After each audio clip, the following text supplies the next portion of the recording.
सोचो जरा, एक सन्यासी जिसके नाम से बड़े बड़े माफिया और गैंगस्टर्स के पसीने छूट जाते हैं, और एक ऐसा नेता जिससे या तो लोग बेपनाह प्यार करते हैं या फिर उसके नाम से खौफ खाते हैं। जी हाँ दोस्तों, मैं बात कर रहा हूँ इंडिया के सबसे पावरफुल, सबसे खतरनाक और सबसे ताकतवर सीएम योगी आदित्यनाथ की।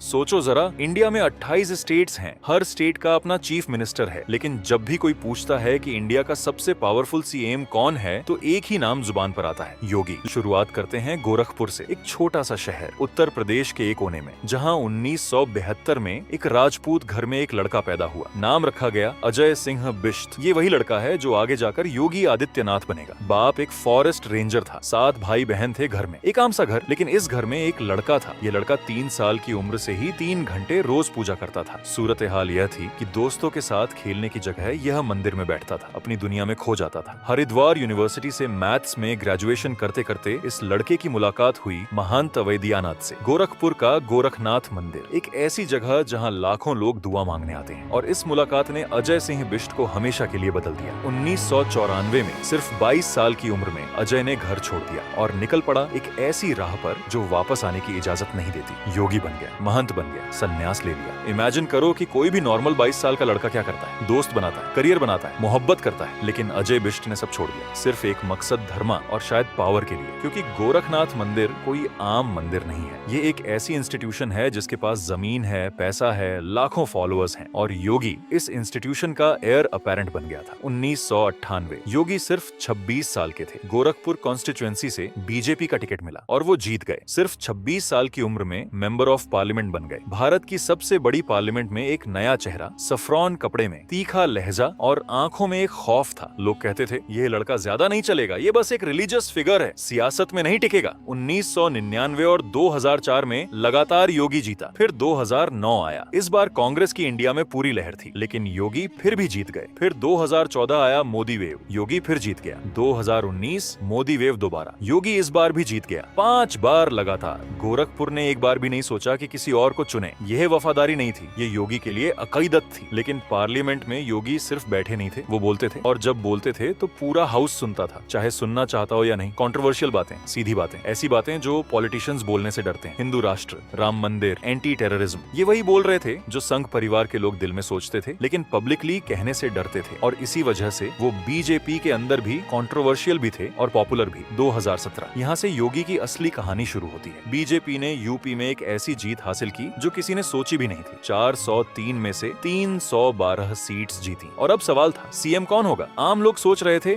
मनोज सिन्हा का नाम या शायद केशव प्रसाद मौर्य का, लेकिन मोदी ने एक डिसीजन लिया जो पूरी बीजेपी को भी शॉक कर गया। योगी आदित्यनाथ, एक महंत, एक संत, एक ऐसा बंदा जिसके खिलाफ कई क्रिमिनल केसेस दर्ज थे, एक ऐसा चेहरा जिसको ऑपोजिशन हेट मॉन्गर कहती थी, वो बना उत्तर प्रदेश का चीफ मिनिस्टर। दुनिया ने सोचा यह एक्सपेरिमेंट फेल होगा। एक मंक जो गवर्नमेंट चलाए, ये कैसे होगा? मीडिया ने प्रेडिक्शंस दी कि योगी 6 महीने नहीं चलेंगे। एनालिस्ट्स ने कहा यह बीजेपी की सबसे बड़ी गलती है। लेकिन यही वो जगह है जहां योगी ने एक एक करके सबको गलत साबित किया। योगी ने जो पहला काम किया, anti Romeo squads. Uttar Pradesh में लड़कियों को छेड़ने वाले, उन्हें तंग करने वाले आवारा लड़कों को रोकने के लिए एक स्पेशल पुलिस फोर्स बनाई गई। और यह सिर्फ अनाउंसमेंट नहीं थी, पुलिस वाकई सड़क पर उतरी। लड़कियों ने पहली बार कहा कि वो सेफ फील करती हैं। योगी का पहला इंप्रेशन सेट हो गया। सबने कहा यह काम करने वाला बंदा है। दूसरा काम, अबटवार्स बंद, इलीगल स्लॉटर हाउसेस। यूपी में हजारों इलीगल काट खाने चलते थे, योगी ने एक झटके में बंद करवा दिए। एक तरफ हिंदू वोटर्स खुश,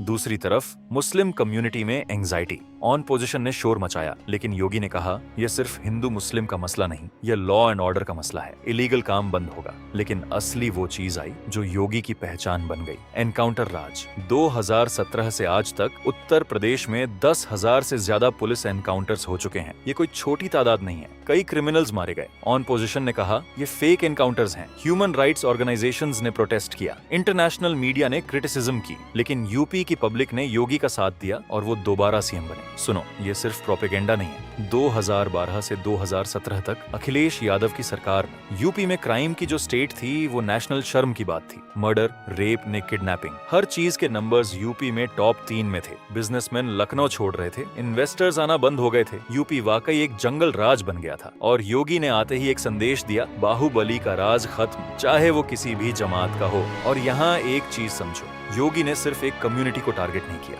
इन्होंने अपने ही पार्टी के लोगों के खिलाफ भी एक्शन लिया। बीजेपी के नेता, राजपूत लीडर्स, ब्राह्मण लीडर्स, अगर किसी ने भी गलत किया तो योगी ने नहीं छोड़ा। ये वो चीज है जो योगी को दूसरे पॉलिटिशियंस से अलग करती है, क्योंकि उन्हें किसी से कुछ नहीं मांगना, न वोट बैंक का डर, न कोalition का प्रेशर। वो एक मंक है और मंक को किसी चीज की जरूरत नहीं होती। अब बात करते हैं इंफ्रास्ट्रक्चर की, क्योंकि योगी सिर्फ एनकाउंटर और लॉ एंड ऑर्डर का सीएम नहीं है। एक्सप्रेसवेज हो, यूपी में पहले 2 एक्सप्रेसवे थे, आज 5 हैं। Purvanchal expressway, Bundelkhand expressway, Gorakhpur link expressway, Ganga expressway PM Modi ने खुद आके इनॉग्रेट किया। एयरपोर्ट्स की बात करो, उत्तर प्रदेश में पहले सिर्फ लखनऊ और वाराणसी में इंटरनेशनल एयरपोर्ट्स थे, आज कुशीनगर, अयोध्या नए एयरपोर्ट्स खुल रहे हैं। और यह सब यूपी में हो रहा है, लेकिन सब ठीक नहीं है योगी राज में। 2020 का हाथरस कांड, एक दलित लड़की के साथ गैंग रेप हुआ, पुलिस ने लाश जल्दी जल्दी रात को जला दी, फैमिली को मिलने नहीं दिया, मीडिया को ब्लॉक किया गया। राहुल गांधी आने की कोशिश की तो उन्हें रोका गया। पूरे देश में योगी सरकार की कड़ी आलोचना हुई। योगी ने इंक्वायरी का ऑर्डर दिया, लेकिन जो दाग लगा वो कुछ दिनों में धुलने वाला नहीं था।